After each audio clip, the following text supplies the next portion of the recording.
नई बहू को मिला भुक्कड़ ससुराल।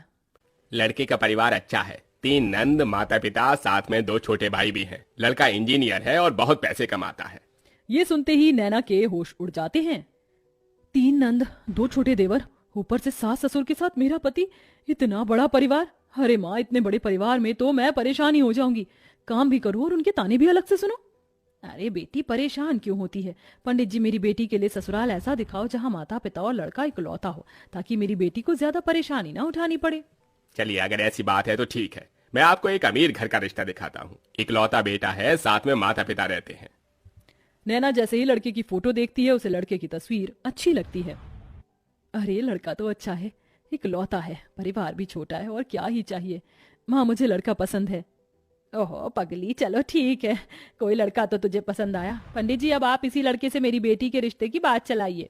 हाँ हाँ बहन जी, बिल्कुल। फिर क्या था, पंडित उस अमीर घर में जाकर रिश्ते की बात कर लेता है। अब दोनों परिवार एक दूसरे से मिलने लगते हैं और उनका आना जाना लगा रहता है। बहुत जल्द शादी की तारीख भी निकल आती है। मुझे नहीं पता था कि इतनी जल्दी शादी की तारीख भी निकल आएगी। बेटी, अपने ससुराल में जाकर खुश रहना। खुश तो रहूंगी ही माँ, छोटा सा परिवार है, सुबह शाम रोटी, दोपहर में सोना, फिर रात को आराम करना।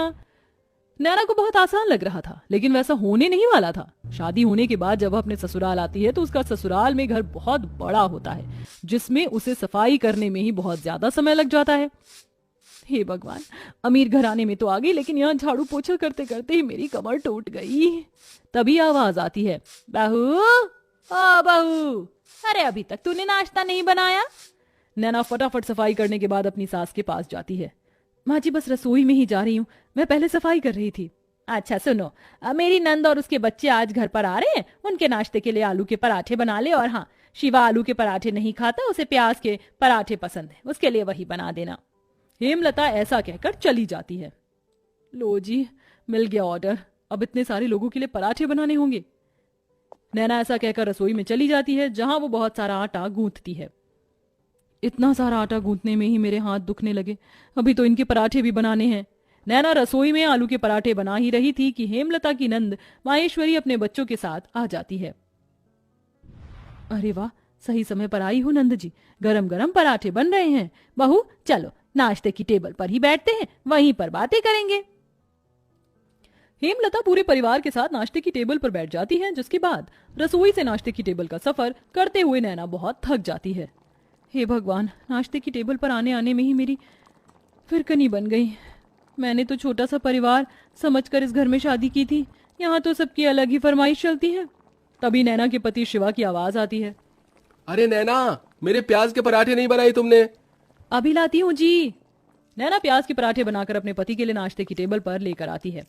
ये लीजिए प्याज के पराठे। तभी माहेश्वरी कहती है, बहू के हाथों से पहली बार खाना खा रही हूँ, बहुत स्वादिष्ट है ये पराठे, ये लो तुम्हारा शगुन। इस तरह माहेश्वरी नैना को शगुन देकर जाती है। सब लोग बहुत खुश होते हैं, लेकिन नैना बहुत ज्यादा थक जाती है। सबके सो जाने के बाद वो सबके जूठे बर्तन भी धोने लगती है। आज तो पूरा दिन हो गया, मुझे लेटने का समय ही नहीं मिला।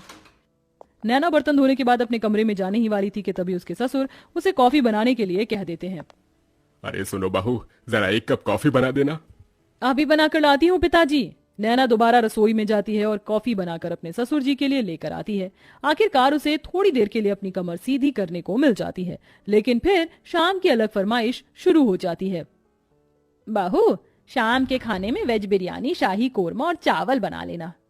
फिर से कोई आ रहा है क्या माँ जी घर पर? अरे नहीं, ये तो शिवा को बहुत पसंद है, इसीलिए बनवा रही हूँ। ठीक है माँ जी। अब शाम का खाना बनाने के लिए नैना फिर से रसोई में जाती है और खाना बनाते हुए खुद से ही कहती है, हे भगवान, कैसा परिवार मिला है मुझे। सुबह शाम मेरे ससुराल वालों को शाही पकवान ही चाहिए होते हैं, और इतने भुक्कड़ लोग हैं कि इन्हें हर थोड़ी देर में भूख लग जाती है। डिनर में इतना हैवी खाना कौन खाता है? मैं तो बेकार ही फंस गई इस घर में आकर। नैना ऐसा खुद से बोलते हुए खाना बनाती रहती है। उसे रसोई में बहुत गर्मी भी लगती है, लेकिन फिर भी वह खाना बनाती है। खाना तो बहू बहुत स्वादिष्ट लग रहा है, खुशबू से पता चल रहा है। हाँ हाँ, मेरी मेहनत जो लगी है, स्वादिष्ट तो होगा ही। नैना भी खाने की टेबल पर बैठकर खाना खाने ही वाली थी कि तभी किसी के आने की दस्तक होती है। हेलो गाइस, मेरे बिना ही खाना खा रहे हो? अरे बेटा चिराग, तुम यहाँ विदेश से कब लौटे? मेरे साथ मेरे कुछ दोस्त भी घर पर आए हैं। आज ही हम ऑस्ट्रेलिया से इंडिया आए हैं। कितने दिनों बाद तुझे देख रहा हूं नैना।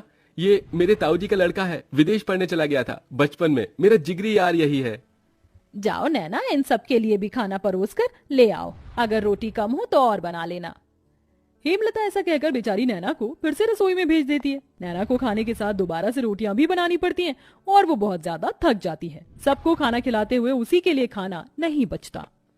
ये लो, बस यही रह गया था, मेरे लिए थोड़ा भी खाना नहीं बचा। कैसे भुक्कड़ लोग हैं, एक बार भी मेरे बारे में नहीं सोचते हैं।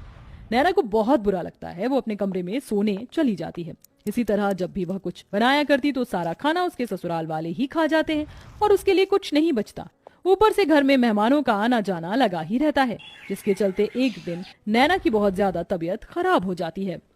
इनके शरीर में बहुत ज्यादा थकावट है। लगता है काफी दिनों से जरा भी आराम नहीं मिला है, इसलिए शरीर में कमजोरी हो गई है। ये मैंने दवाइयां दे दी हैं, बस आप इन्हें थोड़ा आराम करने दीजिए, जल्दी ही ठीक हो जाएंगी। डॉक्टर की ये बात सुनने के बाद हेमलता को अपनी गलती का एहसास होता है और वह अपनी बहू के पास जाकर उससे कहती है, जब से तुम इस घर के अंदर आई हो सारे काम तुम ही देख रही हो। मैंने तो कोई काम नहीं किया है और ये भी नहीं सोचा कि तुम कितनी थक जाती होगी। मुझे माफ कर देना बहू, लेकिन आज से मैं भी तुम्हारी मदद करवाया करूंगी।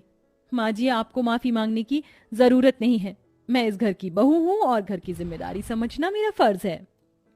नैना इतना कह रही थी कि तभी घर पर उसकी तबीयत के बारे में सुनते ही ताई जी, मौसी जी, बुआ जी सब आ जाती हैं उसकी देखरेख के लिए।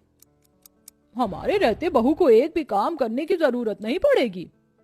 अरे बुआ ताई जी हैं ना, और मौसी जी भी हैं, हम सब मिलकर सारे काम कर लेंगे।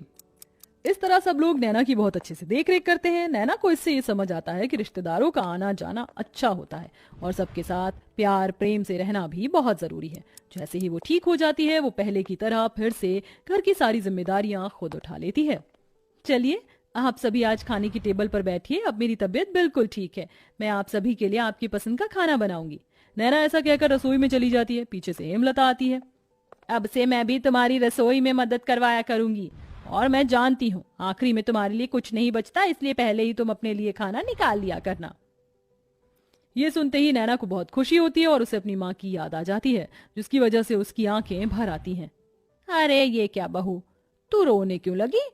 बस आज आपकी बातें सुनकर मुझे अपनी माँ की याद आ गई।